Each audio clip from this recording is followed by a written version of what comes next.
We're with Mustang men's basketball coach Brad Bigler following the Mustangs' exciting non-conference overtime win over Northern State on Thursday night. And Coach, that's why you put these kind of games together. Obviously, it's a conference foe and a little bit unique to play a conference team, but it's better than maybe playing a lesser team outside of Division II, and that's exactly what you got today. It was an exciting game for the crowd, the home fans, and a great win. And it was to be able to have Northern come here, kind of one of those classic rivalries.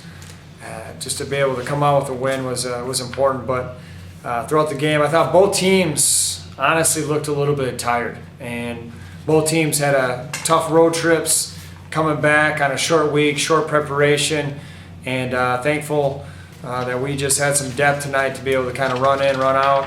And I thought that became a big factor as the second half came on, as the game progressed. Well, lots of things to talk about in this contest, but let's talk about the job by your squad there late in the second half. Northern takes a 5-point lead with about 55 seconds to go in regulation.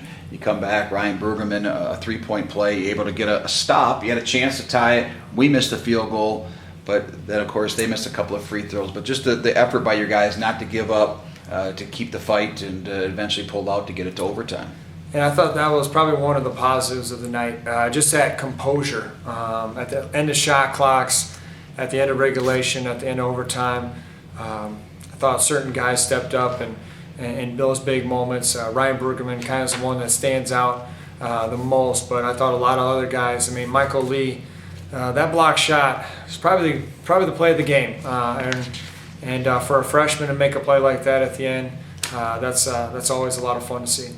Of course, a very great sign for your squad to playing this many minutes tonight, and you only had 10 turnovers. Just held on to the basketball. Didn't give Northern many second chance opportunities. They had just 8 in the contest, so it was just an overall good job of hanging on to the basketball. It's something that maybe we struggled a little bit in that opening weekend in Kansas. And I would agree, something that we really struggled last year as well. And it's one game, but at the same time, anytime you can see those little improvements, that's what you want to see, those steps. I mean, obviously, everyone in the country right now has a lot of things that they need to get better at. It's early, it's week 2 or whatever, but that's what you want. You want to see the progression and getting better.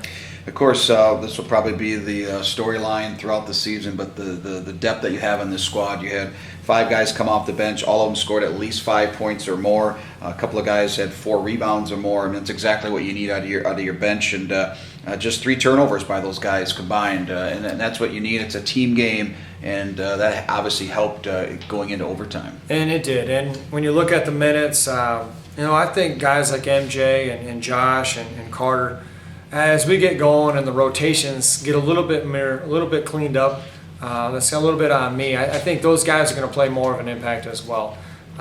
Tonight we kind of got going.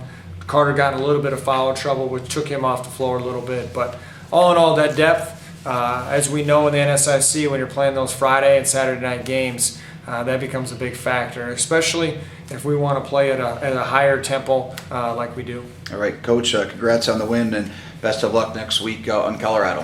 Thank you.